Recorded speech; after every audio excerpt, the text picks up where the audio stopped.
מסע כזה של שנים רבות, הוא מתחיל ביום שבו אבי חיבק אותי, והיה שם אור והרגשתי טוב.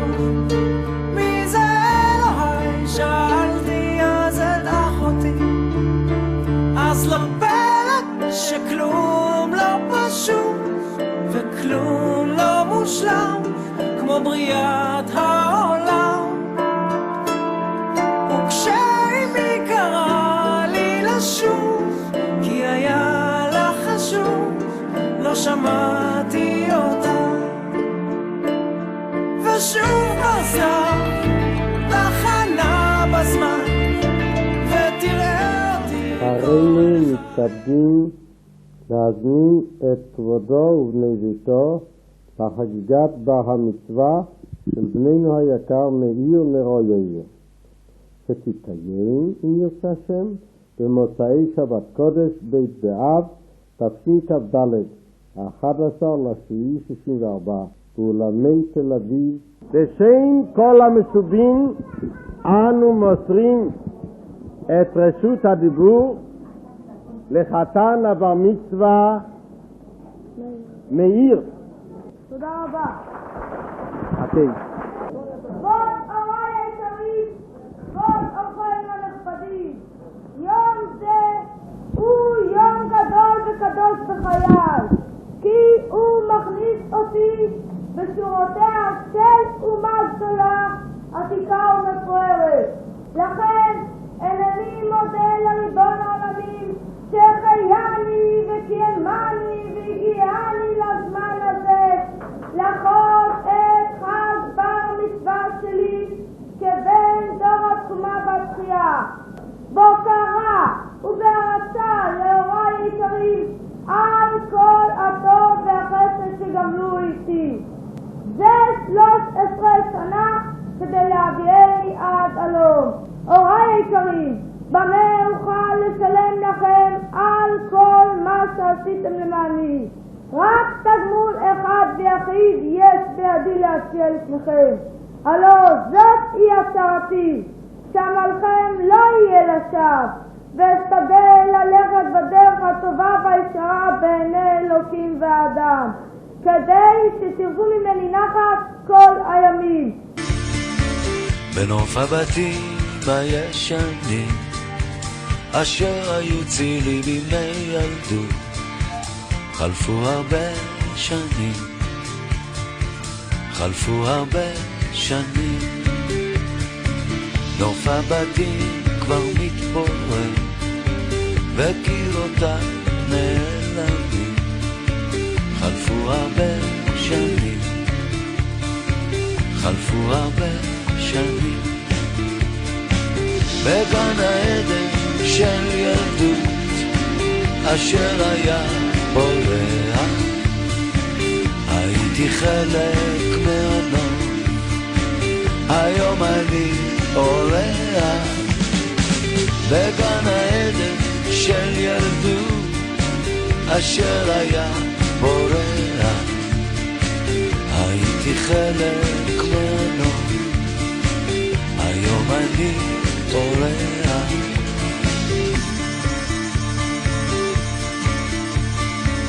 בגן העצים אחי קטן, אחי מאיר קטן ממני ב3 שנים. העברנו ילדות מאוד יפה ביחד. מאיר היה, תמיד צחקנו, עם רגליים רזות כאלה, היה גבוה תמיד ורזה. והיינו צוחקים עליו ממקומות של חוני המעגל, כל מיני כינויים מצחיקים. גדלנו יחד, אני, אחותי ואחי בחדר אחד, 3 ילדים. כל החוויות המשותפות, כל הצחוקים וכל המריבות. היום החבורה קצת קשה לה להבין, אבל לחלוק ביחד חדר זה בעצם לחלוק חיים משותפים. והיינו חברי סוד, וכל מה שידעתי שבגרתי, אני לימדתי אותו. אם זה לרקוד ואם זה איך להתחיל עם בנות. הייתי החברה שלו, הייתי האחות שלו, והייתי גם המורה שלו והמדריכה שלו. וככה גדלנו, ואחי ניגן בחצוצרה, והפרוטה לא כל כך הייתה מצויה אז. אז אני הלכתי ומיוזמתי התחייבתי על שטרות וקניתי לו חצוצרה, בלי שההורים שלי ידעו, כי הרגשתי שזה משהו הכי רוצה. היה הולך מנגן בתזמורת, בלי שהוא למד אף פעם. היה ילד מאוד מוכשר, והיה חבל שהוא יפספס משהו. אז הרגשתי מקום שאני נורא רוצה לתת לו ולהעניק לו, ובאמת הוא ניגן בחצוצרה מאוד יפה, והיה בתזמורת רמת גן, היה שחקן כדורגל. היו בו המון מעלות טובות, אבל באמת הוא היה מאוד, מאוד מיוחד. שלא לדבר שמאיר היה יפה תואר, מאיר היה מאוד מאוד גבוה, מה שלא מתאים לא לי ולא לאחותי. היה פשוט מגיע עד הדלת, והיינו צוחקים שהיה צריך להתכופף בשביל לעבור בה. קשה לי מאוד לדבר עליו, כי בכל זאת זו הייתה אהבה ראשונה. בחור שעברתי איתו כברת דרך לא קצרה, כברת דרך די ארוכה, וגדלנו ביחד, התבגרנו ביחד בשנים הכי יפות, בגיל 18 עד 20, 21. נגמר מהר מדי, נקטע באיבו, עצוב, זה לא משהו שעובר, זה משהו שנשאר, תמיד נזכור אותו, את מאיר כהיפה והטוב והחייכן והאהוב. הנתינה שלו שהייתה בלי גבולות. האהבה שלו, החיוך שלו, שזה לא יישכח. עם הגומות האלה, עם העיניים הטובות האלה. זאת אומרת, זו תמונה שתישאר חרוטה כל החיים. היה לנו בית תוסס ושמח. אנחנו גדלנו 3 ילדים, אבל ליד 3 הילדים האלו, כל החברים גדלו אצלנו בבית, כי זה היה כיף אצלנו. אמא שלי הייתה עקרת בית, מבשלת, מכינה, מגישה, לא הייתה לנו שום אחריות. ואנחנו רק נהנינו כל רגע בבית, פשוט נהנינו, שיחקנו ובחוץ, כל המשחקים של פעם קלאס וכדורגל, ואחי אבל יותר מאוחר, אחי ניגן תזמורת רמת גן ושחקן כדורגל, שזה כבר לא התחלקתי איתו בדברים האלו. יש לי סיפור מאוד מעניין. אני מאוד אהבתי לעשות מסיבות בבית. תמיד הייתי עם בחורה תוססת, שמחה, תמיד מסיבות. ההורים היו יוצאים לקלפים, החבר'ה אצלי עושים מסיבה. עכשיו, לא רציתי שההורים שלי ידעו שאני עשיתי מסיבה. בבית מפוצץ, ואז היו הולכים עם התקליטים, ומביאים את התקליטים והכל. תקופה שלנו. אמרתי לו, והוא היה בבית, אמרתי לו, בוא הנה, נותן לך 20 אגורות או משהו, אתה לא מספר להורים שהייתה מסיבה פה. אומר לי, בטח, ועד היום לא נתתי לו את זה, לא שילמתי לו. זה מציק לי. עד היום. כן. מאיר התגייס לצבא, והוא מאוד רצה חיל האוויר, אני כבר לא יודעת מי רצה יותר, כי הבנו שבחיל האוויר כולם חוזרים בריאים ושלמים, והיה חשוב לנו שלא יקרה לו כלום. והפעלתי את הקשרים שלי ואת החיוכים שלי, ודאגתי שהוא ייכנס לחיל האוויר, ואמרו, אבל אין מה לעשות בחיל, רק חובש מוטס, רק חובש. אמרתי שיהיה חובש, לא משנה. ואחי ודם, זה היה בדיוק 2 דברים, הוא היה פשוט רואה דם ומתחלחל ממנו, לא משנה, עבר את הקורס בהצטיינות, והיה אחראי מרפאה בתל נוף, והיה מאושר, וכולם יודעים שמי שאחראי על המרפאה הוא בעצם זה שעושה את הכי כיף עם כל החברים והחברות. היה מאוד מרוצה, וכשפתחו את 669, שזה אז בזמנו היה ירפה, אחי התנדב, זה כבר לא ידעתי, זה כבר לא יכולתי לשלוט בעניין, והוא התנדב. תן לשים את הראש על דיונה, תן למוזות קצת לירום, תן לנוח על כל שעה, כן, תן את הכבוד לצעה, תן לשים את הראש על דיונה, תן למוזות קצת לירום, תן לנוח על כל שעה, תן את הכבוד לצעה, תן לשים את הראש על דיונה, תן למוזות קצת לירום, תן לנוח על כל שעה, תן את הכבוד לצעה. ולא הייתה משימה שהוא לא רץ אליה. לא היה אומר, אוי, זה נשוי, לזה יש ילדים, נשחרר את כולם, ותמיד הוא היה רץ במקומם. מאיר היה מאוד מרוצה. הוא אהב את הצבא, ואני חושבת שהצבא עשה לו מאוד טוב, הוא היה מאושר. היה רוב הזמן חי בעצם בבסיס, מגיע לפעמים, ומפעם לפעם אין יום שהיה עובר בלי טלפון, לפחות פעם ביום.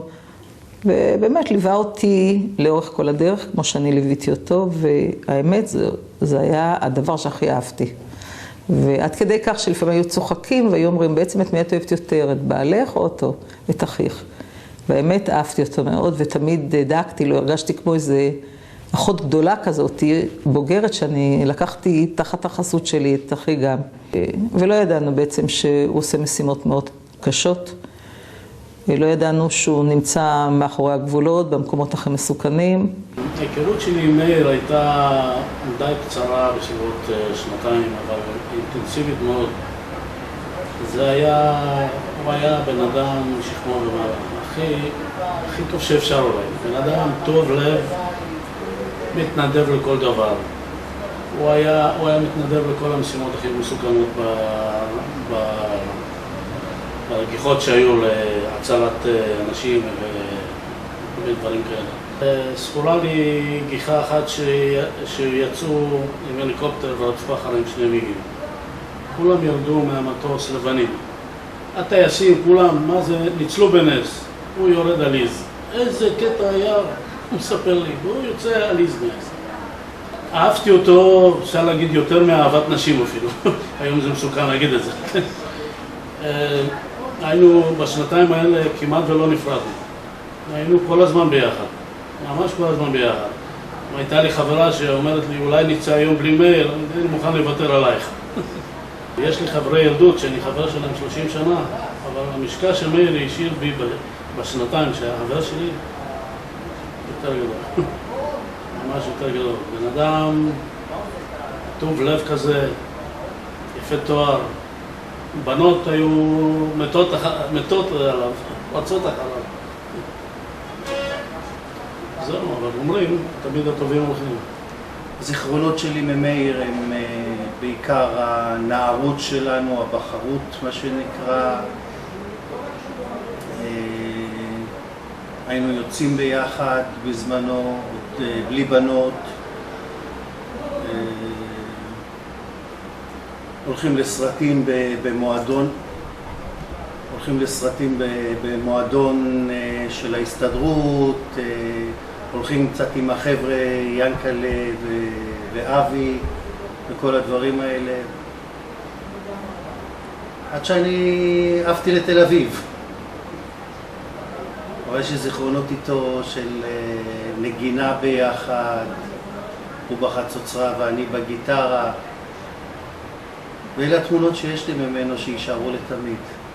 היה מלחמת יום כיפור, עוד אף אחד לא קרא לו. הוא פשוט קם ורץ. רכב לא ייראה בכבישים, תחנות הרדיו והטלוויזיה לא משדרות. שבתון מוחלט.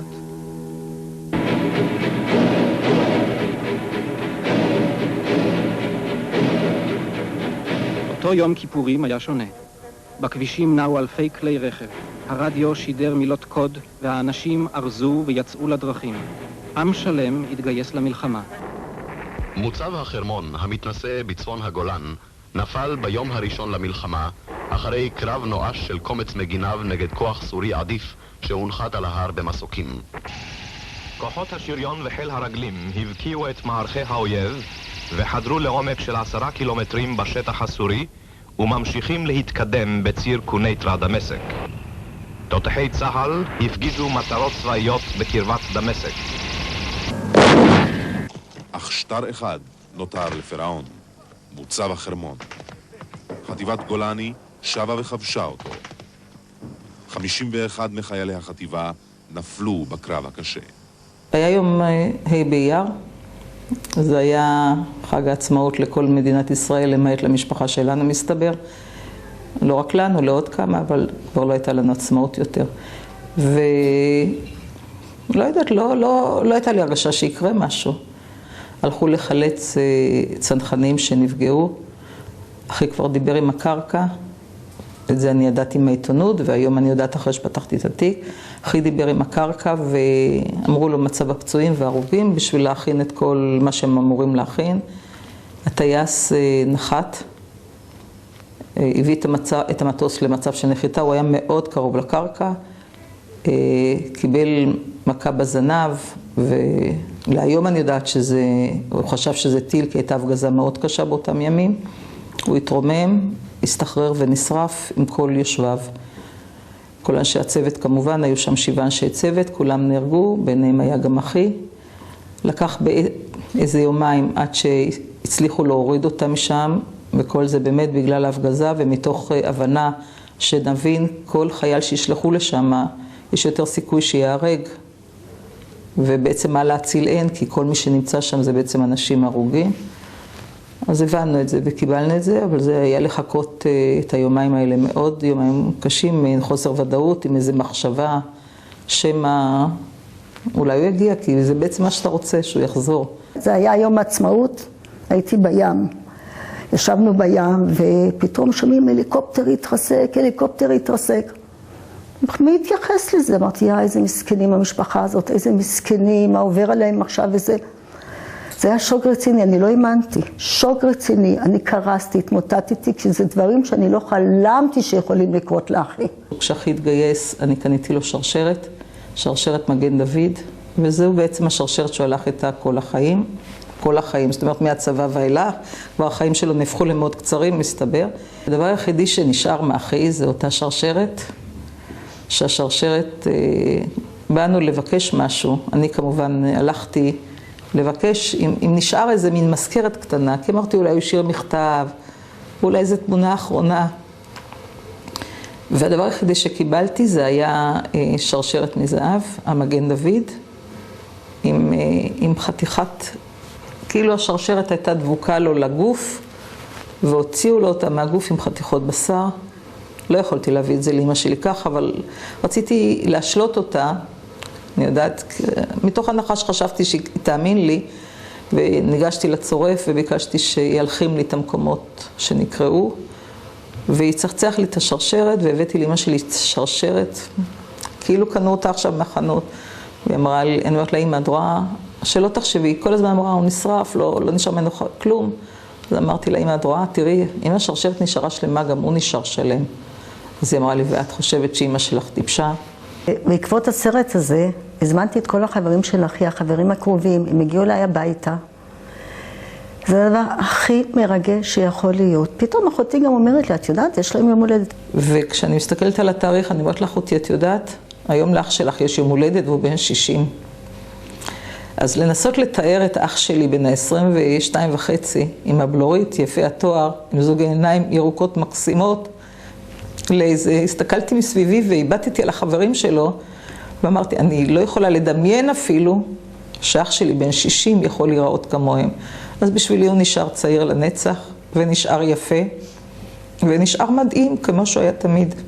את ברקי אני מכיר, אני חושב מגיל 14, משהו כזה. בשבילי הוא לא היה גיס, הוא היה אח. עד היום, בימי הזיכרון, באזכרות, היום אחרי 10 שנים שההורים הלכו, ואבא הלך לעולמו, אני גם אומר את הקדיש עליו, לצערי, וההרגשה היא איומה, ההרגשה של איבוד האח. אני הכרתי את מרקה כשהכרתי את ציפי שהיום אשתי. אז היא הייתה חברה שלי, למדתי בטכניון והכרתי אותה. דרכה הכרתי את אח שלה. למרבה הפלא, למרות שהוא היה חייל צ'יק ואני הייתי כבר בן 26, הוא היה בן 19 בערך. מיד נהיינו חברים, ממש חברים. הוא הרגיש אליי כמו לחבר, ואני הרגשתי לך כמו לחבר. היינו יוצאים ביחד לים, היינו משחקים מתקות, כשהיה צריך אוטו, או כשהיה צריך לבוא, היה בא אלינו הביתה, גדעון, תן לי את האוטו, אני רוצה לעשות את הבסיס, קח את האוטו, מרקי, יאללה, סע. מרקי היה חבר טוב, מעט מדי זמן.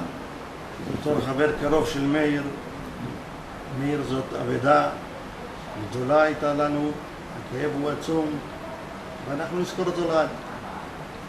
מאיר היה החבר הכי טוב שלי, מגיל 12 עד שהוא נהרג, בגיל 23. אם אני רוצה לתמצת את זה במשפט אחד או במילה אחת, אני מאוד מאוד מתגעגע אליו. אני אוהב אותו, אהבתי אותו, ותמיד הוא יישאר בלב שלי. להתראות מיורקה. באמצע חיי, יותר או פחות, נעצר העולם, רעדו הטפחות, קרסה הבמה, עליה שיחקתי, ואני מילותיי שכחתי, באמצע חיי, הקיץ חלף, מה עוד אבקש? תום, בן כמה אתה, תום? תום בן 5, ותראו מה הילד הזה, מהסיפורים שאנחנו מספרים לו, מה הוא ידע לצייר. תום צייר לנו את השמיים, את המסוק שקרוב לשמיים, והוא ראה גם שהיה שם שלג. אז זה בעיניים של ילד, מה קרה למאיר בעצם עם המטוס. ואפילו, אם רואים טוב, גם רואים כאילו אש.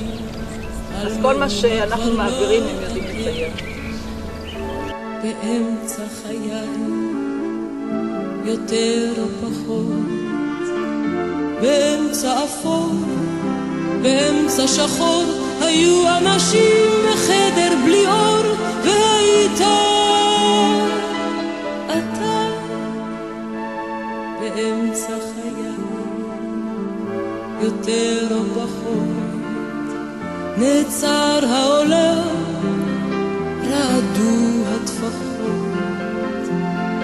וביקשתי על נפשי רק אחת, לא יותר, עשה שילחש, אני בא לקראתך, עשה שיחדל